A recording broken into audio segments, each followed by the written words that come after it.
다 함께 일어나서 예배로 나가는 시간을 갖도록 하겠습니다. 오늘 하나님께서 우리를 예배로 부르시는 말씀은 시편 95편 6절과 7절입니다. 오라 우리가 굽혀 경배하며 우리를 지으신 여호와 앞에 무릎을 꿇자. 대저전은 우리 하나님이시요 우리는 그의 기르시는 백성이며 그 손의 양이라. 너희가 오늘날 그 음성 듣기를 원하노라. 함께 기도합니다. 예배를 받으시기에 합당하신 하나님 아버지, 참으로 감사합니다. 저희가 무엇이간데 우리의 삶을 주장하시고 인도하시고 여기까지 믿음의 길을 걸어오게 하셨습니까? 오늘 우리가 드리는 예배 가운데 함께 하셔서 우리가 드리는 찬양과 기도와 감사를 하나님 온전히 받아주시고 우리에게는 주님 주시는 풍성한 은혜와 기쁨으로 채워주시옵소서. 예수님의 이름으로 기도하옵나이다. 아멘. 이제 다 함께 우리의 신앙을 사도신경으로 함께 고백하오니 전능하사 천지를 만드신 하나님 아버지를 내가 믿사오며 그 외아들 우리 주 예수 그리스도를 믿사오니 이는 성령으로 잉태하사 동정녀 마리아에게 나시고 본디오 빌라도에게 고난을 받으사 십자가에 못 박혀 죽으시고 장사한 지 사흘 만에 죽은 자 가운데서 다시 살아나시며 하늘에 오르사 전능하신 하나님 우편에 앉아 계시다가 저희로서 산자와 죽은 자를 심판하러 오시리라. 성령을 믿사오며 거룩한 공예와 성도와 서로 교통하는 것과 죄를 사하여 주시는 것과 몸이 다시 사는 것과 영원히 사는 것을 믿사옵나이다. 아멘.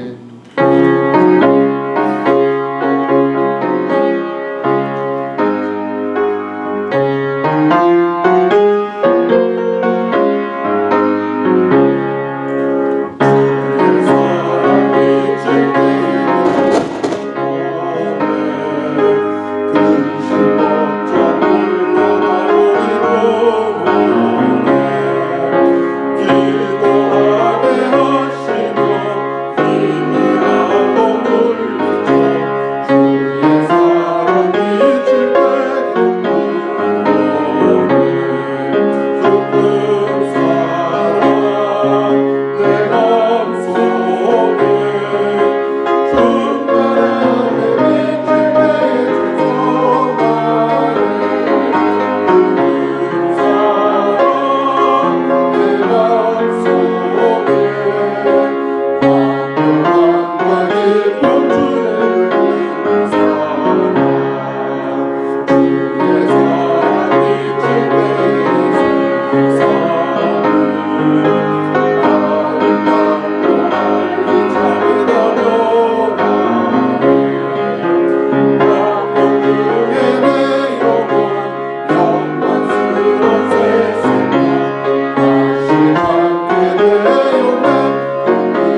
시간 이종호 장로님 나오셔서 기도 인도해 주시겠습니다.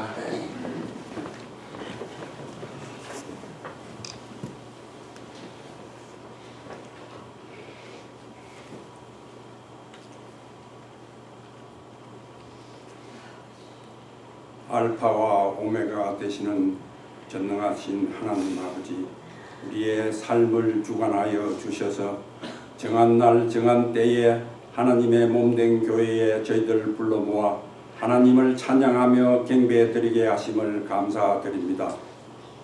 하나님께서는 저희들을 사랑하시어 독생자 예수를 아낌없이 이 땅에 보내어 주시고, 주님께서는 이 땅에 오셔서 우리를 구원하여 주시고 죽기까지 하시어 부활의 소망을 가지고 믿음 생활하게 하시니 감사드립니다. 하나님 아버지, 옛날 이스라엘 백성들이 40년 동안 광야를 헤매다가 적과 꿀이 흐르는 가나안 땅에 입성한 것처럼 저희 교회가 창립된 지 40년이 지나고 올해로 40+1로 하나님을 섬기고자 합니다. 새로운 교회, 새로운 출발, 또한 새로운 시작으로 저희들 교회를 옮기고자 합니다. 구하라 그러면 너희에게 주실 것이요, 찾으라 그러면 찾을 것이요, 두드려라 그리하면 너희에게 열릴 것이라고 하셨사온데, 저희들 여러가지 사정으로 섬겨오던 이곳에서 교회를 이전코자 합니다. 이전하는 모든 순서마다 저희들 기도와 간구로 하나님께서 들어 응답하시고 인도하신 줄로 믿고 또한 감사를 드립니다. 저희들 이전하는 그곳에서도 주님, 저희 교회가 새로운 출발과 시작으로 인하여 부흥되게 하시며 하나님의 복음 전도의 전초 기지가 되게 하여 주시옵소서. 하나님, 저희 교회가 그로 말미암아 부흥의 불씨를 붙여 주시어서 축복의 통로가 되게 하여 주시옵소서. 구원의 방주 역할을 잘 감당하는 믿음의 교회가 되게 하시며 사랑과 은혜가 넘치는 교회가 되게 하여 주시옵소서. 저희들 이곳에서 하나님을 섬기지 20년이 지났습니다. 이곳 교회와의 하나님의 크신 사랑 안에서 아름다운 헤어짐이 있게 하시며, 또한 새로운 이전하는 교회에 하나님의 크신 사랑으로 또한 아름다운 만남을 갖게 하시며 교제케 하여 주시옵소서. 저희들 모든 성도 한 사람 한 사람 협력하여 선을 이루며 또한 하나님을 섬기는 데 부족한 의미 없는 저희 모두가 다 되게 하여 주시옵소서. 하나님 아버지, 또한 간절히 기도드리옵기는 저희가 두고 온 조국 대한민국을 위하여 기도드립니다. 정치적으로 사회적으로 혼란한 가운데 있사오니 하나님께서 강권적으로 역사하여 주셔서 안정을 되찾을 수 있도록 하나님 함께하여 주시고 하나님께서 통치하여 주시옵소서. 그로 말미암아 이전자들이 하나님을 두려워하며 하나님 인도대로 안정되어 부강한 국가로 우뚝 세워 주시옵소서. 저희들이 살고 있는 이곳 미국 땅도 새로운 정부가 들어서 또한 이민 정책으로 인하여 혼란한 가운데 있사오니 하나님께서 친히 주관하여 주셔서 안정을 되찾을 수 있도록 함께하여 주시옵소서. 하나님, 전쟁이 있는 곳에 하나님께서 역사하여 주시고 하나님 긍휼과 자비를 베풀어 주셔서 전쟁이 종식되게 해 주시옵소서. 전쟁은 하나님께 속한 것이라 하였사온데 하나님 종식시켜 주옵시기를 간절히 기도드립니다. 하나님 아버지, 올 한 해에도 창조주 하나님께서 천재지변을 잘 다스려 주옵시기를 간절히 기도드립니다. 하나님, 저희들 또한 복음에 앞장서서 또한 세계 각처에 흩어져 있는 선교사님들을 도울 수 있는 저희들이 되게 하시며 그 선교사님들이 복음을 전파하기 위하여 힘쓰고 노력하는 가운데 있사오니 하나님께서 늘 항상 함께하여 주심으로 인하여 그 열방들이 날마다 하나님 품으로 돌아오는 역사가 끊임없이 일어나기를 간절히 기도드립니다. 하나님 선교사님들과 신변과 안전을 보호하여 주시고 늘 항상 함께하여 주시옵소서. 하나님 아버지, 저희 교회 또한 연로한 분들이 많이 있습니다. 하나님 약함을 강함으로 채워주셔서 영육권의 강건함을 더하여 주셔서 믿음의 승리의 믿음을 생활할 수 있도록 함께하여 주시옵소서. 아픈 분 한 분 한 분에게 하나님 치료의 강선을 바라여 주시옵소서. 회복시켜 주시옵소서. 주님께서 늘 중풍병자와 환자들을 치료한 것을 저희들 믿습니다. 하나님 아픔 부위부위마다 어루만져 주시고 치료의 강선을 바라여 주셔서 깨끗이 나을 수 있는 기적을 베풀어 주옵시기를 간절히 기도드립니다. 하나님 아버지, 이제 말씀을 전해주실 목사님을 단위에 세우셨사오니 성령 충만함을 다하여 주셔서 말씀을 대언할 때에 그 말씀으로 인하여 저희들 은혜의 강가에 머무는 저희 모두가 다 되게 해 주시옵소서. 또한 그 말씀으로 한 주간 살아갈 때에 삶의 원동력이 되게 하여 주시옵소서. 내가 사망의 음침한 골짜기를 다닐지라도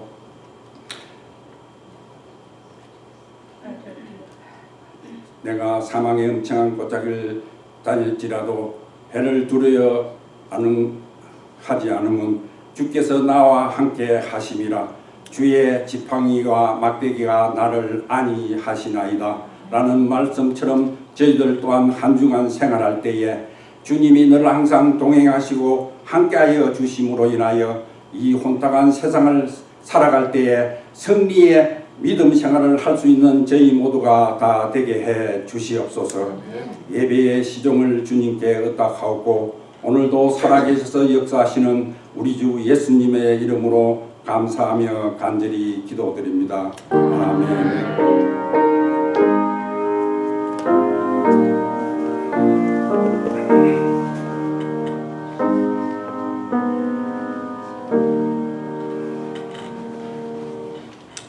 오늘 우리에게 주시는 하나님의 말씀은 출애굽기 18장 13절에서 27절까지의 말씀입니다.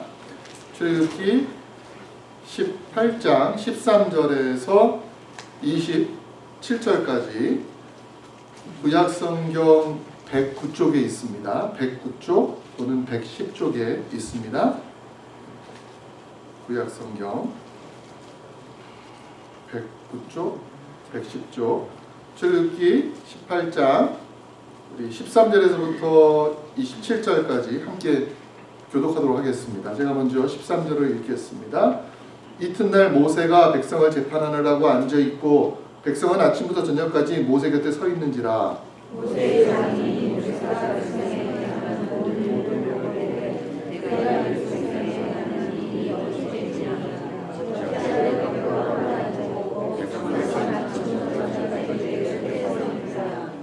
모세가 그의 장인에게 대답하되 백성이 하나님께 물으려고 내게로 오니라.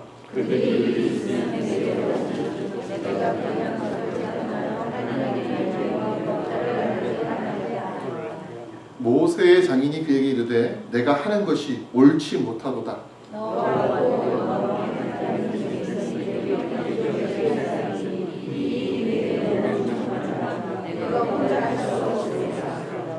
이제 내 말을 들으라. 내가 내게 방청을 가르치리니 하나님이 너와 함께 계실지로다. 너는 하나님 앞에서 그 백성을 위하여 그 사건들을 하나님께 가져오며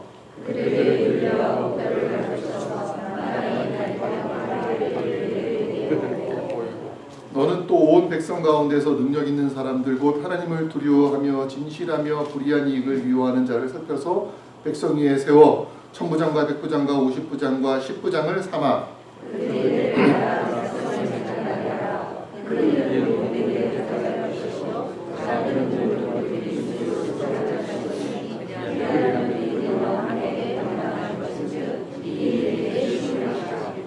내가 만일 이 일을 하고 하나님께서도 내게 허락하시면 내가 이 일을 감당하고 이 모든 백성도 자기 곳으로 평안히 가리라.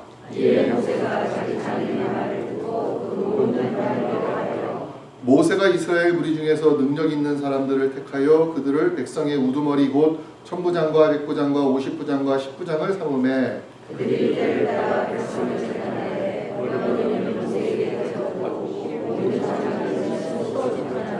함께 읽습니다. 모세가 그의 장인을 보내니 그가 자기 땅으로 가니라. 아멘. 아멘. God is good all the time. 그 하나님이 우리와 함께 하십니다. 여러분, 우리가 하나님이라는 단어를 떠올릴 때 어떤 생각을 하게 됩니까? 많은 분들이 그분은 거룩하신 분이시지, 그분은 전능하신 분이시지, 그분은 못할 것이 없는 분이시지, 이런 생각을 합니다. 예, 그 말이 맞습니다. 우리 하나님께서는 못할 것이 없는 전능하신 분이시라는 것을 우리는 다 알고 있습니다. 그러나 하나님께서는 그러하다 하실지라도 누구의 도움도 필요하지 않고 오직 혼자서만 모든 것을 다 관리하시고 관할하지 않으신다는 것입니다. 우리가 성경을 읽다 보면은요, 하나님만 등장하는 것이 아닙니다. 하나님과 함께 무엇이 등장합니까? 영적인 존재라고 보고 있는 천사들이 등장합니다. 때로는 천사들, 때로는 하나님의 천사의 군대인 천군들이 등장하고, 또 미가엘이나 가브리엘과 같은 천사장도 등장을 합니다. 그러니까 하나님께서 이 땅을 다스리시지만 하나님 혼자서 나는 누구의 도움도 필요 없어, 나는 아무것도 같이 동역 안 할래, 나 혼자서 할까라고 하지 않으시고, 하나님께서는 그 안에도 영적인 조직을 만들어 놓으셨다는 것을 우리가 알게 됩니다. 천사들의 우두머리가 있어요. 천사장이라고 불립니다. 그들이 바로 미가엘과 가브리엘입니다. 이 이름이 성경에 기록되어 있다는 것이죠. 우리가 성경을 보면은요, 하나님이 직접 나타나지 않으시고 항상 천사들을 보내시는 장면들을 많이 발견합니다.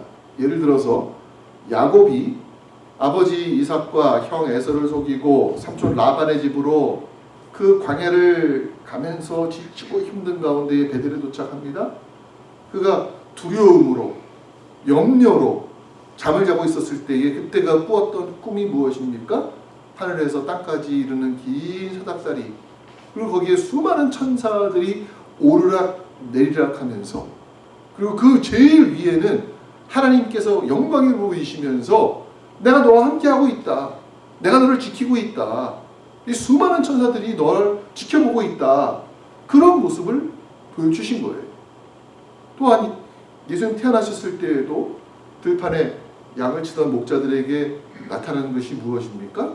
하늘에 수많은 천군과 천사들이 나타나서 하나님의 아들을 이 땅에 보내신 그 일에 대해서 찬양하면서 하늘엔 영광이요 땅에는 기쁨이다 라고 하는 복된 소식을 전했던 것을 우리가 보게 됩니다.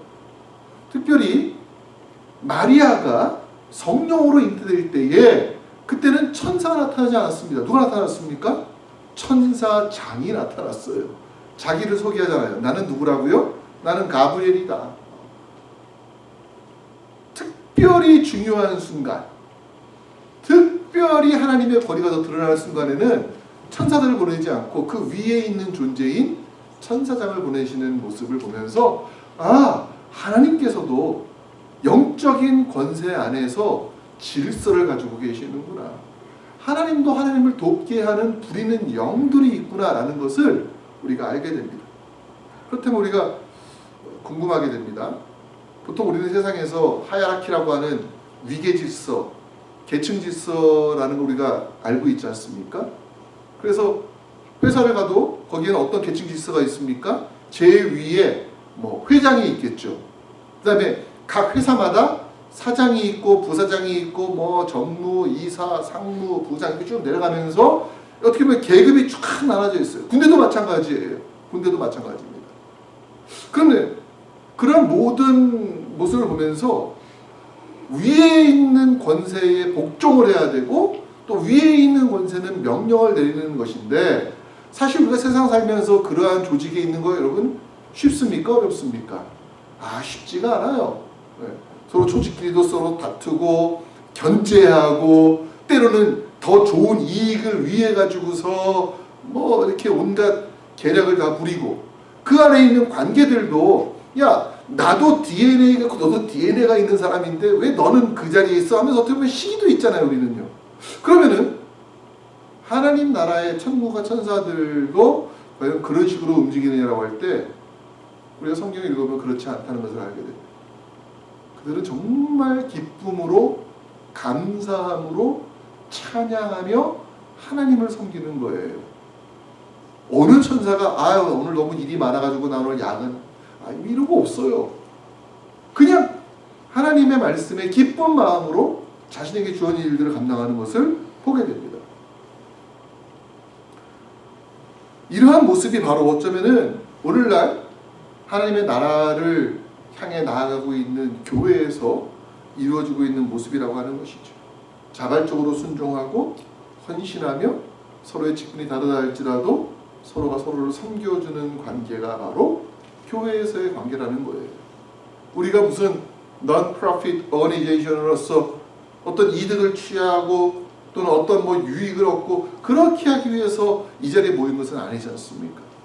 바로 그런 모습이 성경이 말하고 있는 연합의 모습이다. 오늘 우리가 이스라엘 백성들이 광야로 나갔을 때 있었던 일을 봅니다. 그런데 오늘 본문은 무엇을 말하는가 하면은 그들의 전체적인 체계가 바뀌는 것을 봅니다. 우리는 이스라엘 백성들이 애굽에 나올 때 그 수가 몇 명이었습니까? 장정만 50만 명이었어요. 결혼을 했고 가정을 꾸리고 있다 그러면은 적어도 그 수는요 정말 못 잡아도 150만이고 더 많이 잡다면 200만이나 되는 엄청난 숫자였다는 것을 알 수가 있습니다. 근데 오늘 본문을 보니까 그 많은 백성들 가운데에서 지도자는 몇 명이나 있었습니까? 오직 한 사람밖에 없었어요. 누굽니까? 모세예요. 모세가 50만 명이 넘는 100만 명이 넘는 사람들을 혼자서 이끌어가고 있었다라는 거예요. 그 말은 그들이 수만 많았지 사실은 오합지졸과 같이 움직였다라고 하는 것이죠. 그들은 나라와 민족이 아니라 무리와 군중이었다는 것을 말해요. 저는 그런 생각을 합니다. 근데도 불구하고 오늘 여기 이 본문에 있는 것처럼 5개의 큰 광야를 통과하면서 시내산에 이를 때까지 1년 동안이나 그 많은 군중들이 그 많은 무리들이 오직 한 사람 모세의 지도하에 여기까지 왔다는 것은 그것만 해도 기적이라고 우리는 말할 수가 있을 거예요. 정말 기적. 어떻게 조직화되지 않은 그 많은 사람들이 저렇게 움직여서 1년 동안씩이나 광야에서 생존할 수가 있었지. 그런 생각을 하게 됩니다. 그러나 여러분들 기적이라고 하는 것은 한두 번으로 족하지 그게 매일 계속되는 건 기적이 아니죠. 그건 일상이죠. 우리가 처음에 미국에 왔을 때도요. 마켓에 가니까 그 당시에 세상에 한국에서는 그렇게 먹기 힘들었던 고기가 왜 이렇게 싸요? 지금은 LA 갈비 너무 비싸서 못 사 먹지만 그때는 1파운드에 1불 20 이렇게 냈었어요. 그래서 정말 이건 너무너무 좋은 나라다 그랬는데 그 마켓 갈 때마다 그걸 계속 보면 어떻게 된 거 나중에는요. 우리 머릿속에 원래 이게 싼 거 아니야? 이런 생각이 드는 거죠. 기적은요. 기적이라고 불린다면은 그거는 한 번, 두 번으로 족한 것이지 계속되면 그것이 익숙해지고 거기에 물들게 되면은 그건 더 이상 기적처럼 여겨지지 않게 됩니다. 근데 오늘 모세를 격려하기 위해서 찾아왔던 이도로가 그걸 본 거예요. 기가 막힌 거예요. 한편으로는 놀랍다는 생각이 들지만 어떻게 이 상태로 여기까지 왔지? 앞으로 가나안까지 가서야 되는데 가나안에 가서 전쟁도 해야 될 텐데 어떻게 이런 모습으로 갈 수 있느냐? 그러면서 그가 오늘 제시한 것이 바로 조직이었습니다. 체계를 세우라는 것입니다. 이들로 보기에 모세와 이스라엘 백성들은 너무나 안일한 거예요. 너무나 규모가 없는 거예요. 그들은 광야 생활을 그렇게 무리와 같이 그렇게 지어서 하고 있다는 것을 봅니다. 어떤 사람들은 이런 걸 보면서 야, 이게 바로 세상과 다른 하나님 나라의 모습이 아니냐. 하나님 나라는 다 평등한 곳이니까 높낮이가 없어. 그냥 모두가 다 똑같으면 돼. 그냥 한 명만 정도만 리더가 있으면 돼. 이렇게 생각할 수 있을지 모르지만 여러분, 이것이 정말 하나님 나라의 모습이라고는 말할 수가 없는 것이, 오늘 이 본문에 있는 내용이 결국은 이스라엘 역사 가운데 구체화되고 이드로의 조언이 결국 이스라엘 백성들 가운데에서 체계화되었다라고 하는 것입니다. 그것은 무엇을 말합니까? 하나님께서 허락하신 일이라고 하는 것입니다. 우리는 하나님께서 만드신 이 세상이 얼마나 질서가 있게 움직이고 있는지를 잘 알고 있습니다. 지구의 자전의 각도가 23.5도를 유지하지 않으면 이 지구는 큰일을 하게 됩니다. 지구가 태양의 주위를 적당한 거리, 즉 너무 멀지도 않고 너무 가깝지도 않은 거리를 돌아야지만이 우리가 불에 타 죽지 않거나 또는 얼어서 죽지 않는 일이 생기지 않습니다. 정말로 적절하게 하나님께서는 이 땅을 질서 있게 운행해 나가신다는 것을 우리가 사실 매일매일 경험하고 있어요. 이게 사실은 놀라운 기적이라는 것이죠. 하나님께서도 하나님 혼자만 세상을 다스리고 관리하시는 것이 아니라 천사장을 두시고 그 아래 천사를 두시고 천군을 두시면서 함께 다스리고 계신다는 것을 봅니다. 지금 이스라엘 백성들이 매우 자유스럽게 성령에 따라서 광야 생활을 하는 것이 아니라고 하는 것입니다. 사실은 그들은 그동안에 430년 동안 애굽에서 뭐 하고 있었습니까? 노예로 살았어요. 종살이하고 있었다는 말이에요. 그들에게 있어서의 지도자는 그들을 매질하고 때리는 애굽 사람들밖에 없었습니다. 그들 가운데에서는 제대로 된 지도자를 갖지 못한 가운데 있었기 때문에 지도력을 상실해버렸습니다. 통치력을 발휘할 수 있는 기회가 없습니다. 능력이 없습니다. 그런 가운데 있다라는 거예요. 그러면서 이드로가 이 모습을 보았습니다. 모세가 혼자서 보니까 백성들이 아침부터 저녁까지 계속 모세 앞에 줄을 서 있어요. 뭐 때문에? 자기들끼리 부딪히는 문제 때문에 재판을 받기를 원하는데 그것을 누구에게도 가져가지 않습니다. 모세 외에는 다른 사람을 믿지 못하고 다른 사람을 신뢰하지 않고 다른 사람들을 인정하지 않는 모습이에요. 그러니 모세가 아침부터 저녁까지 하루 종일 몇 명이나 그 사람들의 문제를 해결할 수가 있겠습니까? 그러면 오늘 못한 사람들은 내일 와서 기다리고 하면서 결국 백성들의 불만은 쌓여갈 것이고 모세는 정말로 자기가 해야 될 중요한 일들을 하지 못하게 될 것이며 이스라엘 백성들은 그 모습으로는 가나안 땅에 들어갈 수 없겠다라고 하는 것이 이드로의 진단이었습니다. 하나님께서, 저는 이드로가 모세에게 조언한 이 모든 것들이 인간적인 생각으로 자기의 유익을 위해서, 어쩌면 자기가 그 공동체 안에서 어떤 자리를 얻기 위해 가지고 불순한 의도로 하지 않았다는 것을 우리는 보게 됩니다. 왜요? 이드로는 이러한 제안을 한 다음에 제일 마지막 절에 뭐라고 되어 있어요? 자기 곳으로 돌아갔다. 철저히 객관적인 시각에서, 오늘 이드로의 말을 보면은 철저히 하나님의 시각에서 모세에게 이러한 모습들이 당신들에게는 필요합니다라고 조언하고 있었던 것이고, 하나님께서는 이드로의 조언을 인정하시면서 그것을 이스라엘 백성들 가운데 들어갈 수 있도록 하게 해주셨다는 거예요. 이드로의 조언으로 인해서 이스라엘 백성들에게 얻은 변화가 무엇입니까? 이제 드디어 그들이 군중과 무리에서 나라와 민족으로 바뀌었다라고 하는 것입니다. 군중은 어떤 특성을 가지고 있습니까? 인도자도 없고 책임자도 없고 권리도 없고 계획도 없고 감정과 상황에만 충실하게 하고자 합니다. 이들은 충동이 일어나면 그 충동대로 하고자 합니다. 우리가 이것을 보통 뭐라고 말합니까? 군중 심리라고 해요. 내가 원하지 않아도 다른 사람들이 충동하게 되면은 거기에 휩쓸려 따라가는 것이죠. 그러면은 그 모습은, 그 무리들은 중심도 없고 그냥 바람에 나부끼는 낙엽처럼 그냥 그렇게 갈 수밖에 없다라는 거예요. 우리는 광야에서 이스라엘 백성들이 제대로 된 조직과 체계를 갖지 못했을 때에 얼마나 심각한 부작용을 그들이 겪었는지를 우리가 알게 됩니다. 아직 그들이 하나님 나라에 대한 조직을 제대로 이해하지 못했기 때문에 이스라엘 백성들이 1년 시내산에서 머무른 다음에 그 다음에 가데스 바네아에서 가나안을 향해서 나아가려고 하면서 정탐꾼을 조직합니다.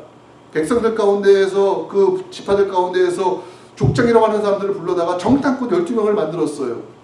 하지만 그 중에 무려 10명이나 어떤 모습을 보였습니까? 그들은 훈련받지 않고 체계화되지 않고 하나님에 대한 신뢰가 없었기 때문에 오히려 하나님 거역하고 이스라엘 백성들에게 부정적인 말을 해서 그들로 하여금 더 오랜 광야 생활을 하도록 만들었다는 것을 우리가 보고 있습니다. 또 그들 중에는 하나님께서 세우신 질서에 대한 그 중요성을 잊어버렸기 때문에 고라나 다단이나 아비람 같은 자들이 나와서 모세와 아론을 대적하는 일들이 있었던 것도 보게 됩니다. 이 중에서 가장 심각한 일이 무엇입니까? 모세가 단 40일 동안 시내산에 올라가서 하나님과의 만남을 갖고 있을 그 40일 기간 동안을 못 참아서 이스라엘 백성들이 어떻게 했어요? 그들이 금 부치를 가져다가 금송아지를 만들어서 이것이 애굽에서부터 우리를 인도한 신이라 라고 하면서 경비한 일이 있었다고 하는 것을 보게 됩니다. 만약 이들 안에 모세가 없다 할지라도 견고한 후계자와 또 잘 조직되어 있는 중간 단계의 리더들이 있었더라면 얼마나 이러한 잘못들을 막고 그들이 흩어지지 않고 그들의 죄로 인해서 벌받지 않을 수 있는 길을 열어갔을까 생각하게 됩니다. 이 땅에서도 그런 일이 있을 수 있을까? 저는 있을 수 있다고 생각을 합니다. 제가 미국에 유학을 와가지고 처음에 캘리포니아에 있을 동안에 아직 공부하느라 사역하지 않을 때에 주변에 있는 여러 교회들을 다니면서 그 교회의 분위기를 보고 어떻게 예배를 드리는가 어떤 모습으로 신앙생활하는가를 찾아봤어요. 근데 그 중에서 그 당시 미국에서 가장 큰 교회라고 하는 한 한인교회 출석을 하면서 그 교회에서 이렇게 관찰하고 신앙생활할 수 있는 기회가 있었습니다. 근데 제가 갔을 때 그 교회는요 담임 목사가 없었어요. 담임 목사가 한국으로 간 다음에 새로운 담임 목사를 청빙해야 되는데 무려 1년 반이 넘는 거의 2년 되는 기간 동안에 담임 목사가 없는 거예요. 새로운 담임 목사를 청빙하는 것이 쉽지가 않습니다. 그런 규모에 맞는 사람을 찾겠다고 하는 마음들이 있기 때문입니다. 제가 알기로는요, 이러한 상황이 되면은 교회 안에서 나름대로의 리더십을 갖고 있다고 하는 사람들이 서로 부딪히는 일들이 일어납니다. 자기 목소리를 내려고 하고 자기가 그 모임 가운데서 어떠한 리더십을 스스로가 세워가려고 하기 때문에 곳곳마다 크고 작은 말들이 일어나게 되고 다툼이 일어나게 되고 그리고 영향력을 발휘하느라고 서로 불편한 관계들이 생기기도 합니다. 당연히 그러한 기간 동안에 성도들은 다른 곳으로 옮기는 일들이 비일비재하지요. 이 교회는 담임 목사가 없대. 이런 생각하면서 하는 거예요. 그런데 그 교회는요, 참 신기합니다. 제가 갔을 때부터 담임 목사가 없는 지 6개월 넘었지만은 교인들이 오히려 더 많이 들어와요. 담임 목사가 없는데 교회가 더 부흥합니다. 제가 그 있었던 기간 동안에 한 번도 어떤 리더십에 대한 싸움이 일어나가지고서 서로 불편해졌다고 하는 이야기를 들은 적이 없습니다. 왜 그럴까? 어떻게 이 교회는 이 엄청난 교회, 5,000명이 넘는 그러한 교회인데도 불구하고 어떻게 이렇게 담임 목사가 있는 것처럼 교회가 움직여갈 수 있을까? 항상 그런 생각을 하면서 지나갔어요. 근데 보니까 그 이유들이 보입니다. 남아있는 부목사들이 자기 자리를 지키면서 계속해서 성도들과 함께 믿음의 삶을 살 수 있도록 올바른 하나님의 메시지를 전하고 있고요. 장로님들이 자신이 맡은 영역과 위원회에서 담임 목사가 있든 없든 자신의 역할을 감당하기 위해서 서로 협력하고 있는 게 보여요. 서로 세워주는 거예요. 야, 니는 뭐 부목사인데 내가 그래도 이 교회 장로들한테 복종해야지. 이런 게 없어요. 부목사들의 권위도 인정해주고 부목사들도 장로님들의 위원회에 대해서 권위를 인정해주면서 함께 협력하는 모습이 눈에 보입니다. 똑같이 주일날 식사 준비를 하고 똑같이 차량 안내를 하고 똑같이 교회 안내를 하고 똑같이 새가족들을 환영하는 일들이 자연스럽게 이루어지는 걸 보는 거예요. 아, 놀랍다. 잘하고 있구나. 성도들이 순종하는 마음이 가득합니다. 교회에 와서 딴 생각 안 하고 내가 오늘 예배 오면 내 은혜 받고 가겠다. 내가 정말 기도하는 삶을 살겠다. 이런 마음으로 가득 차 있어요. 또 한 가지를 발견했습니다. 이 교회는 그 전에 이전부터 부지런히 제자훈련을 했던 교회였습니다. 그 교회 안에 장로님들과 부목사만 있는 것이 아니라 우리 교회로 말하면 사랑방지기, 또 다른 데로 말하면 구역장이나 순장과 같이 그러한 순장들이 200명이 있었는데 그분들이 작은 교회와 같이 교인들을 관리하면서 기도하면서 오히려 우리가 담임 목사가 없기 때문에 더 열심히 기도해야 됩니다. 각 세포와 같이 그렇게 움직이면서 활동하는 것을 보았어요. 그러니 교회가 2년이 다 되는 기간 동안에 흔들리지 않고 오히려 교인들이 더 늘어나더라. 더 성장하더라. 그걸 제가 옆에서 보면서 야, 정말로 좋은 예구나. 아, 교회가 이렇게 되겠구나. 만약에 그 교회 안에 그러한 조직들이 없었다면 담임 목사가 없는 기간 동안에 여러 가지 부양들이 일어났을 것입니다. 실제로 그 교회 외에 다른 많은 교회들에서 담임 목사가 6개월만 없어도 깨지는 교회들, 나가는 교회들, 여러 교회들을 봤습니다. 우리가 신앙생활 하면서 무리로만 있기를 원하면 편할 수는 있어요. 하지만 그것이 하나님 나라를 위한 과연 그러한 역할을 하는 데 있어서 도움이 될 것인가? 전에 어떤 목사님 세미나 참석하면서 그 목사님이 말씀하신 것이 신도 기억이 나요. 여러분, 교회는 유람선이 아닙니다. 교회는 유유작작 놀러 다니면서 그냥 자기가 원하는 걸 즐기는 유람선이 아니라 교회는 군함과 같습니다. 교회는 군함과 같다라는 거예요. 여러분 동의하십니까? 여러분, 교회가 유람선이 되어서는 뭘 할 수가 있겠소?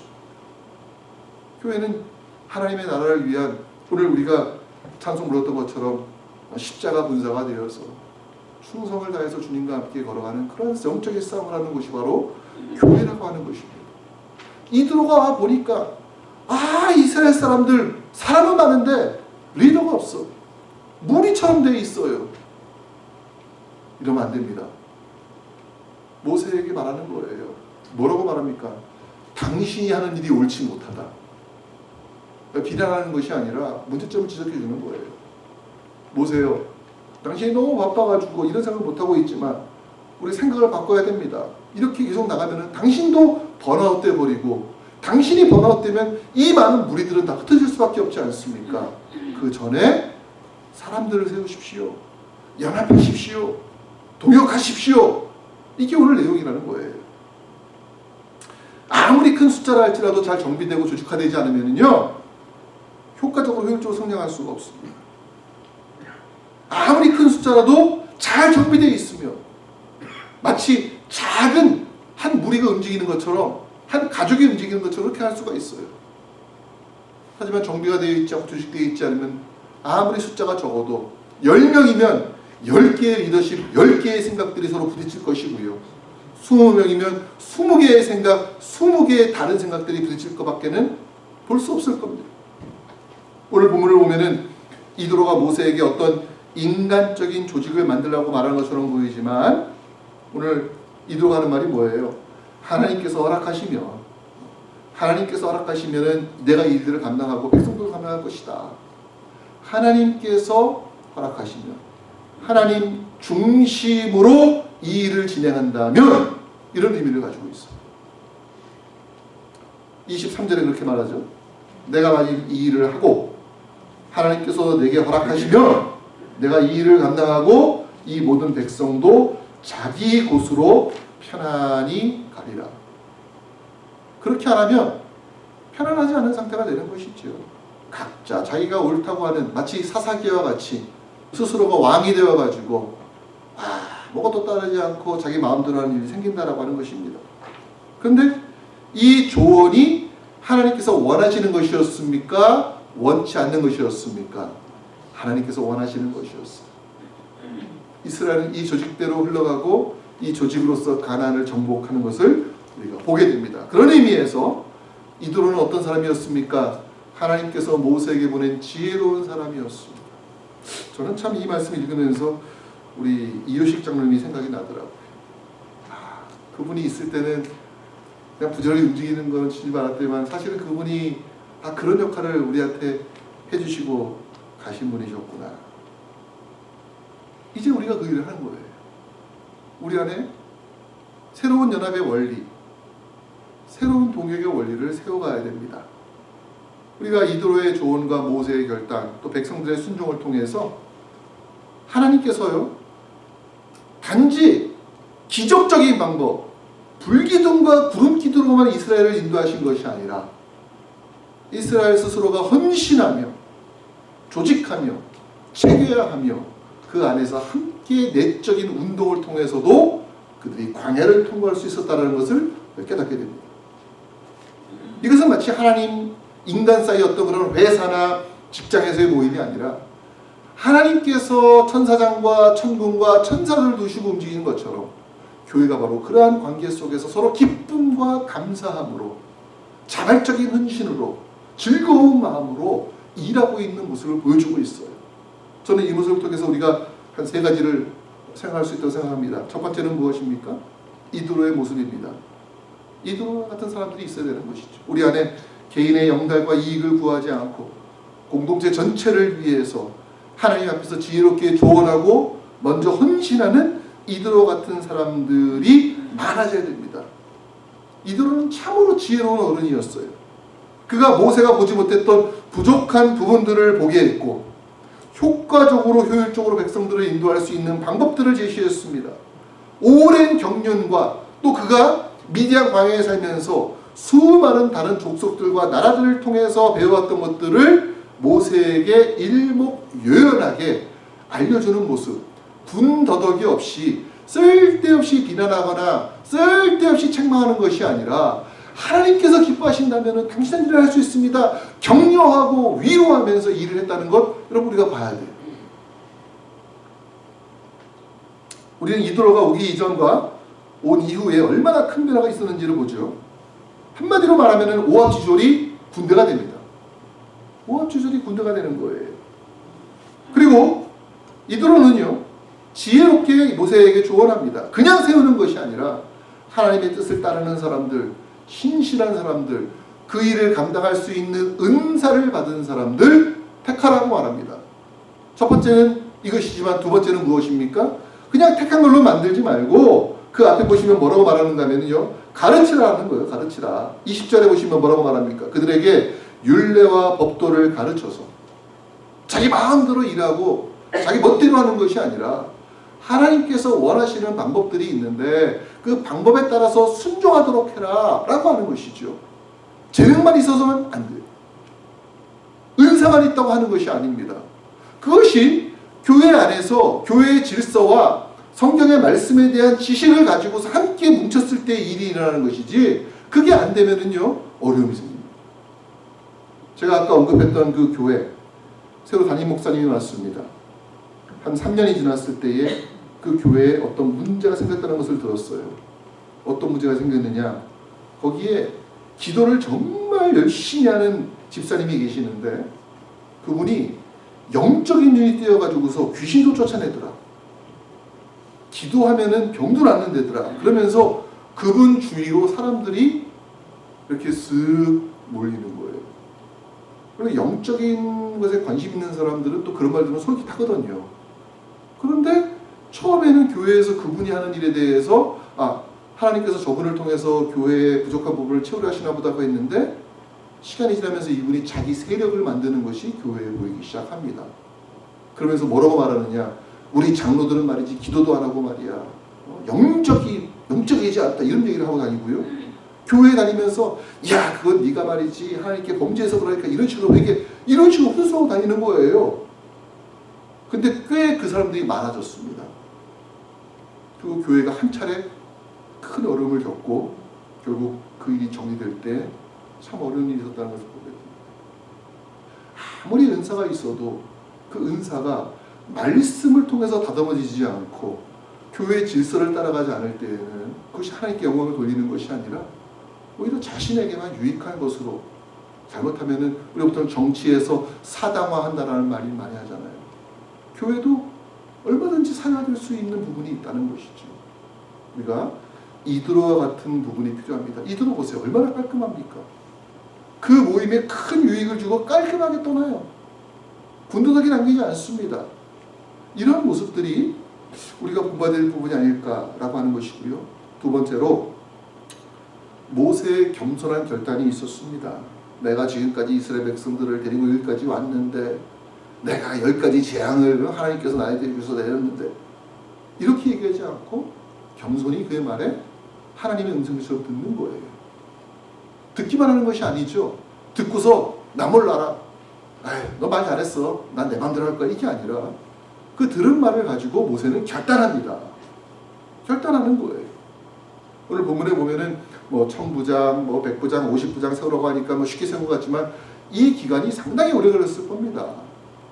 그 일들을 모세가 감당했을 때에 많은 사람들이 어떤 일이 생겼을까요? 그전에는 능력이 있고 지혜가 있고 은사가 있어도 할 수 없었던 일들을 모세가 준 지혜와 재능을 통해서 그 일을 감당할 수 있는 길이 열리는 거예요. 모세 혼자서 그 모든 것들을 다 감당하려고 하면은 분명히 더 많은 부분에 있어서 부족함이 있겠지만은 모세가 하지 못했던 부족한 부분들을 누군가 그 은사를 가진 사람으로 채웠을 때에 마치 우리 몸에는 경동맥과 또 다른 동맥이 있어가지고서 움직이는 것이 아니라 모세 혈관들이 있어가지고서 모든 손가락, 발가락까지 다 피가 가야지만이 움직일 수 있는 것처럼 바로 그러한 모습들이 되었다고 하는 것이죠. 어느 사람도 소홀히 하지 않게 10부장이 뭡니까? 10부장은 몇 명을 관리하는 거예요? 10명을 관리하는 게 10부장이에요. 그 100만이 넘는 150만이 넘는 사람들 가운데에서 10명조차도 소홀히 하지 않고 관리할 정도의 모세혈관과 같은 조직이 생겼다라고 하는 것은 얼마나 그 모임이 견고한 군대와 같이 확장되었느냐라는 것을 알게 됩니다. 각자의 은사를 따라서 일할 수 있는 부분을 모세가 과감하게 도입했다는 것을 알게 되죠. 세 번째로 백성들의 기쁜 순종과 헌신이 있었다는 것을 보게 됩니다. 광야의 생활은 사실 좋은 생활이 아닙니다. 우리가 여름에 날 더울 때 자동차에다가 캠핑 장비 메고서 어디 시원한 파게 가가지고서 또는 내셔널 그런 국립공원 가가지고서 캠핑하고 놀다 오는 그런 차원이 아니라 그들의 삶의 자리가 광야였다라는 거예요. 물이 없습니다. 먹을 것이 없습니다. 농사 지을 수도 없습니다. 계속 짐을 쌌다 풀었다 해야 됩니다. 얼마나 힘들겠어요. 주변에 사나운 짐승들과 대적들이 호시탐탐 노리고 있습니다. 그런데 백성들은 이러한 말씀에 대해서 그들이 기쁜 마음으로 순종했다라고 하는 거예요. 우리에게 드디어 헌신할 수 있는 자리가 생겼습니다. 내가 그냥 이 무리 속에 포함돼서 그냥 가면 가고 오면 오라는 대로 살았지만 나에게 주어진 이 일, 이거 10부장이지만 내가 누군가를 섬길 수 있는 일이 되었습니다. 백성들의 귀한 헌신과 그들의 결단이 없었더라면 이스라엘 백성들이 광야 40년을 과연 지나갈 수가 있었겠는가 생각합니다. 이들은 기쁜 마음으로 자신의 은사를 개발해냅니다. 또 순종하는 마음으로 모세가 가르치는 율례와 법도를 들으면서 내가 이 법에 복종하면서 이 법에 따르면서 이 일을 감당해야지 우리 전체가 복될 수 있다는 것을 깨닫고 그렇게 나아가는 것입니다. 우리가 이런 일들을 보면서 자칫 이러한 조직들이 우리가 살아온 세상의 조직과 같구나 생각하시면 안 됩니다. 세상의 조직은 철저하게 조직의 효율과 이익을 위해서 움직입니다. 이번에도 트럼프가 정권을 잡으면서 수많은 효율성을 위해 가지고 많은 공무원들을 해고한다고 해요. 또 많은 교사들도 또 교육부도 없앤다고 합니다. 이런 모습이 아니라고 하는 것이죠. 철저하게 세워주는 것이고 섬기는 것이지 누군가의 유익을 위해서 누군가 희생하는 구조는 아니라고 하는 것을 우리가 알아야 됩니다. 무엇보다 교회의 조직은, 하나님 나라의 조직은 하나님의 영광을 위해서라고 하는 가장 중요한 목적이 있습니다. 아무리 교회가 잘 되고 성장하고 발전한다 하더라도 그 교회가 하나님의 영광을 가린다면 그것은 더 이상 하나님의 교회라고 말할 수가 없기 때문입니다. 이러한 교회의 조직에 있어서 제일 중요한 것은 무엇입니까? 저는 연합입니다. 연합이에요. 연합하지 않으면 아무리 프로그램이 잘 되고 아무리 조직이 잘 갖춰 있고 아무리 일이 잘 풀려도 거기에 반드시 문제가 생기고 어려움이 생길 수밖에 없습니다. 하나님께서 홀로 일하지 않으십니다. 천사장을 세우십니다. 천군을 세우십니다. 천사를 세우십니다. 이러한 연합의 원리가 하나님께서 우리에게 주신 원리라고 하는 것입니다. 하나님께서는요, 동역의 원리를 따라서 사람들을 세워가셔요. 모세가 하나님 나 못 갑니다. 애굽 나 말이 부족합니다. 누구를 옆에 두셨어요? 아론을 옆에 세워주셨습니다. 하나님, 내가 가나안에 들어가야 되는데 내가 가나안에 들어가지 못하면 어떡합니까? 나 좀 들여보내주세요. 걱정 마라. 너를 대신해서 누구를 세웠다고 말씀하셔요? 여호수아를 세웠다고 말씀하십니다. 예수님 이 땅에 오셔서 혼자 십자가 지시면 되지 왜 12제자를 두셨어요? 12제자를 통해서 하나님의 일을 감당하라고 하신 겁니다. 다윗이 가장 어려운 시기에, 홀로 서기 가장 힘든 시기에 다윗의 옆에는 누가 있었습니까? 요나단이라고 하는 친구가 있었어요. 성경은 뭐라고 묘사합니까? 다윗이 요나단을 자기 생명보다 더 사랑했다고 이야기합니다. 자기 생명보다 더 사랑했어요. 교회의 연합의 원리는 어떤 원리입니까? 저 사람 못하면 빼버리지, 이게 아니에요. 내가 저 사람을 나의 생명처럼 사랑하는 관계 가운데서 이루어지는 것이 연합의 원리입니다. 바울은 우리를 뭐라고 말했습니까? 그리스도의 몸이라고 이야기합니다. 그리스도의 몸. 우리 자신의 몸에서 여러분 빼버리고 싶은 게 뭐가 있어요? 있어요 정말? 없잖아요. 내 손톱 하나도 얼마나 아까운데, 내 머리털도 얼마나 귀한데, 우리에 있어서는 버릴 것이 하나도 없어요. 하나님의 교회 안에서도 연합의 원리는 무엇입니까? 버릴 것이 없더라. 세상에서는 능력에 따라서, 출신에 따라서, 지위에 따라서, 유익에 따라서 버리기도 해요. 교회는 그런 것이 아닙니다. 교회는 한 사람 한 사람이 얼마나 소중하고 얼마나 귀한 존재인지 모릅니다. 그것을 오늘 연합의 원리로서 우리에게 알려주고 있습니다. 하나님께서 각자 다양한 은사를 가지고, 다양한 성품을 가지고, 다양한 출신 배경을 가지고 우리를 불러주신 이유가 있다면 그것은 서로 재라, 서로 판단하라 하는 의미로 주어진 것이 아니라 하나님이 저분을 통해서 나의 약점을 보완하려고 하시는구나. 하나님이 저희를 통해서 내가 못하는 부분을 채워가 주시는 것이구나. 이런 연합의 원리가 없으면요 무너질 수밖에 없습니다. 이제 우리 교회가 조금 있으면 새로운 장소로 이전합니다. 사실 그동안 코로나를 지나면서 우리 교회에 잘 있었던 조직들이 없어져 버렸어요. 제가 제일 안타까워하는 것이 사랑방입니다. 사랑방이 있어야 되는데 사랑방이 지금 활동을 못하고 있습니다. 또 하나가 있습니다. 남녀 선교회가 있어야 되는데 남녀 선교회가 지금 잘 조직되어 있다면은 이 교회 이전하는 과정에 있어서 얼마나 쉽고 더 편할 수 있었을까, 그런 마음을 갖고 있습니다. 그 외에도 사실 교회가 움직이면은 좀 더 전문성이 되지 않을까 하는 생각을 합니다. 안내팀도 교육적으로 움직이고, 또 헌금위원들도 교육적으로, 성가대도, 또 전도팀도 선교팀도, 교회 내 주방팀도 유기적으로 서로 협력하면서 교회를 세워나간다면 얼마나 더 아름다워질까.